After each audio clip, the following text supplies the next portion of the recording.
meatloaf, lamb. All we need now is gravy, some vegetables, maybe a few Yorkshire puddings, and we've got a fantastic meal ahead of us.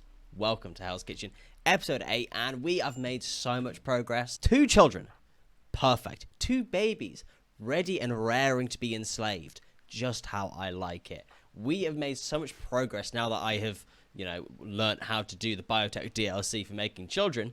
It's been fantastic. So much so that I'm willing to put bets on. I reckon we could make Anise have 2 more children in this episode. 2 more children would be fantastic. What we need to do for our children now is wait for them to grow up. It's now a waiting game that we'll be playing today. A waiting game and a preparation game. Most importantly, we need to be building houses and everything for getting everybody prepared into a life of slavery and a life of luxury. The 2 differing parallels. We need to also be getting into the fact of building more farms. We need more farming stuff up here. And it would also be really nice if we enslaved the ice cream girls. I love them to pieces, but we need to probably rein in our lust for them and just enslave them to teach them, we are the chefs and they are the food. So if you enjoy any of today's episode and are excited to see how many more children Anise can maybe push out, consider liking, subscribing. Make sure you tell your mum about it. Let's get into things, and let's start by changing around the job prioritization. At the moment, I've got a John focusing only on planting, mainly because we need a lot of food to maintain this colony. But after the John defeated valiantly those 2 dragons last episode, I'm going to put him back on construction, just so we can start building all of these houses. They are going to be very complex and take a long time. It is an absolute shed load of resources. But the sooner we can get started on it, the better. Ooh, and the first bits of food have been produced by our lovely kitchen. So we have some dried fruit and pickled vegetables. Do these do anything exciting? I cannot tell, honestly. Yeah, it doesn't say that they give you any extra stuff. But more food for us? Can't complain. And Anise is pregnant once again. Baby number 1 of the episode. I think the ultimate goal will eventually be to fill this nursery with babies at all time. Eventually, it's going to get to a point where we can't look after them. But you know what? That's a good problem to have, really. Thin out the herd. Strongest one survives. And a slave escape again. Acosta just keeps trying to escape. Why? What is so bad about living as a slave as a 12-year-old child? What is it so bad? What's upsetting you? Not harvesting any organs. You're 12 years old. I mean, at least wait till you're like 13. John, get your fists out. Knock out the child again. Acosta, what are you like? Oh, John, why have you gotten out your axe?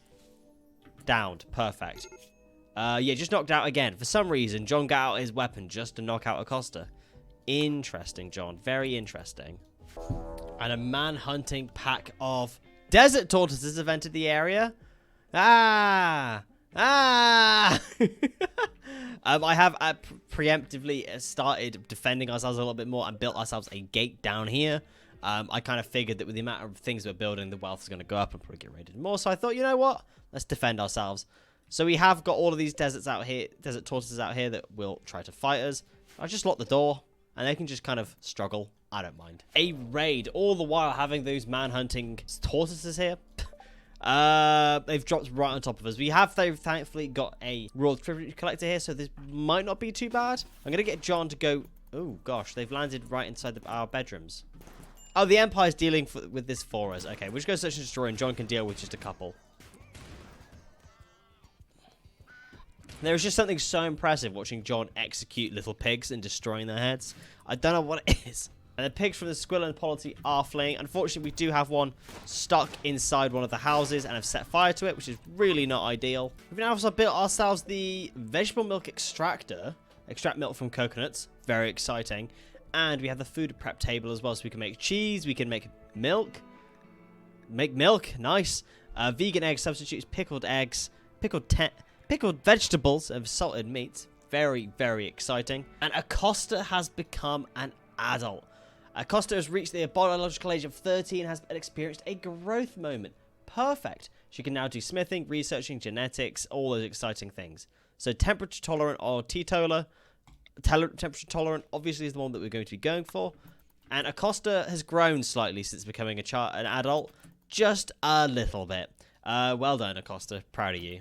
And Anise is now in labor as well. fantastic. She's going to go wash herself before she gives birth. That gives us plenty of time to get Spag to clean out the room, make it look a little bit more nice. So it's not still covered in piss and shit. And there we go. Perfect. It's gathered for childbirth. And once again, obviously, Dr. John will be doing it. Perfect. And a healthy childbirth. Fantastic. Another baby girl as well, which is lovely. Lucia Chunk. Fantastic name once again.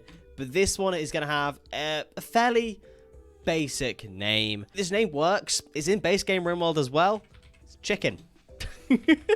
Nothing else. That's it. Just Chicken. That'll do. It has to have a second name, unfortunately. So how about Chicken Fillet? Chicken Fillet. Very nice.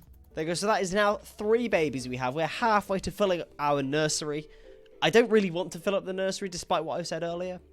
If we do, then so be it. I've made the very smart decision as well of to put a refrigerator in the nursery as well, just so we don't have to travel so far to keep getting baby food. In hindsight, it probably wasn't a very good idea to build the nursery down here and the kitchen up here. But, you know, aesthetics, you know, your boy's got to go for it. Oh, and trait depressive. I've been trying so hard to keep people happy. It's just, the colonists Acosta's constant stress has made their depression become permanent. To be fair, Acosta, you are a slave. So your depression is fairly understandable, honestly. Okay, that's not as bad as I thought it was. And Anise is pregnant again. Now, once again, I'm going to have to correct myself and say, I really don't think I can handle another baby. Whilst I'm very happy that she's pregnant again and will have 4 children ready and raring to go in a few years' time, I can't cope. You'd think that looking after these kids would be, oh yeah, whatever, so be it. But it takes so much time out of our people's day that we can't do anything else. Progress this episode has been unbelievably slow. I'm nearing the end of my recording time, and I've probably got maybe 3 minutes of footage because all my people have done today is childcare, and that is it. I have been making Branston and Anise try for baby constantly, but I'm actually going to change it to avoid pregnancy for the time being, just so we can get ahead of ourselves with some babies growing up. I think once the lamb grows up, we'll go try and make more babies again, but at the moment, this is hard work. Who'd have thought it, eh? Childcare, hard work. Branston must be like the most sad person in the world right now. Like, he's fed one baby, he's feeding the next baby. I can guarantee he's now going to go feed another baby. This is a sad life, even especially for Acosta. A life of slavery, and all you do is childcare. Spag's back. We literally just watched one of the chicken get fed, and they've just been fed once again straight away. It's just so time consuming. And another wandering dragon has entered the map as well. Suruman. Hello, Suruman. Another dragon for John to deal with. Very, very exciting. The food that I get from these dragons is just so worth the time that John is then recovering.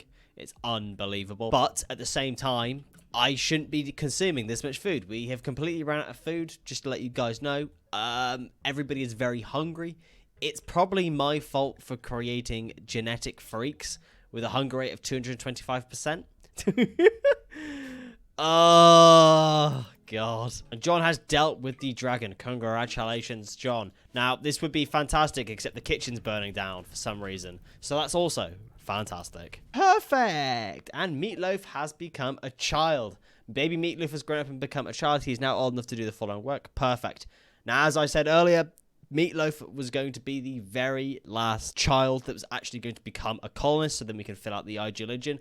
Spag is also going to be a colonist at some point, just I've accidentally enslaved them. Congratulations, Meatloaf. You can remain a colonist. Congratulations, my friend Meatloaf. You can finally feed yourself, and look how cool you are. Very cool.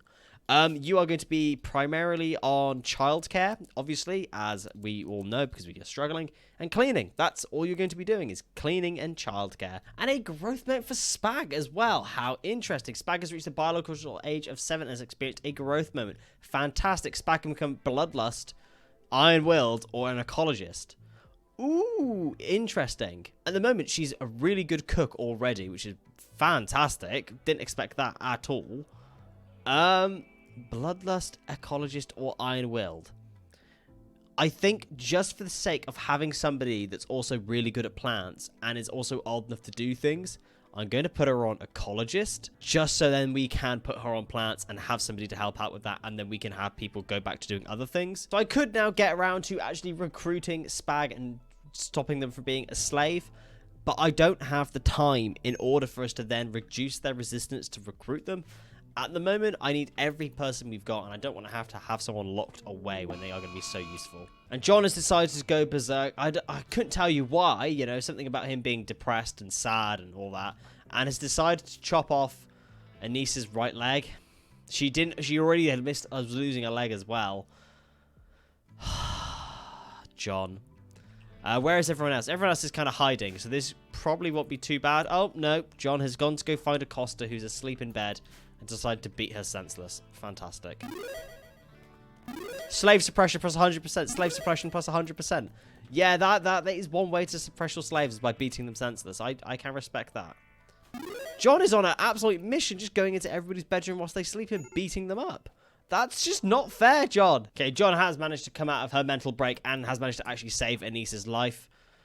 Oh, this isn't fun. This just isn't good, is it, really? This has probably been one of the most stressful, frustrating episodes so far. How can we make so much progress and so little at the exact same time, you know? And Anisa has actually miscarried due to poor health. Understandable. When a big ogre breaks off both of your legs and beats you senseless, I can understand why you might miscarry. That is actually a shame, but at the same time, it's kind of a godsend, because we just cannot maintain this many children at once. It's a mess. And a raid from the Sawn gene line as well. Woohoo! I am so happy. Oh, John, just go search and destroy and deal with this. I can't deal with this. Perfect. And John has dealt with the first group down here. There's just a couple more left for him to deal with. There we go. Easy peasy. A drought as well. Drought number 4 of the series as well. Holy, Empress Evil is absolutely dicking us down at the moment. You know, Empress Evil is making this playthrough so stressful. So stressful. Just give me something good, you know? Oh, and another one. You know, I spent all of last episode trying to fix these problems, but colonist lamb's constant stress has made the depression permanent. Oh. Oh. You just can't make it up. That's so frustrating. And I think we have unfortunately ran out of time with today's episode as well. I'm so done. Everything that could go wrong went wrong, you know? Anise miscarried. The base hasn't been finished. Nobody's got any food. We're completely out of food. The only positives that we've got is that Meatloaf grew up and Spag has become an adult to do more jobs. That's it. That's all I've got to clutch onto. I think as a result of how bad and how slow progress is as a result of Empress Evil, I am going to change offer. Probably just going to go to Cassandra Classic and just hope that things go a little bit better as a result. So if you have enjoyed today's episode and have enjoyed me suffering, consider liking, subscribing, and make sure you tell your mum about it. And I'll see you next time. Thank you.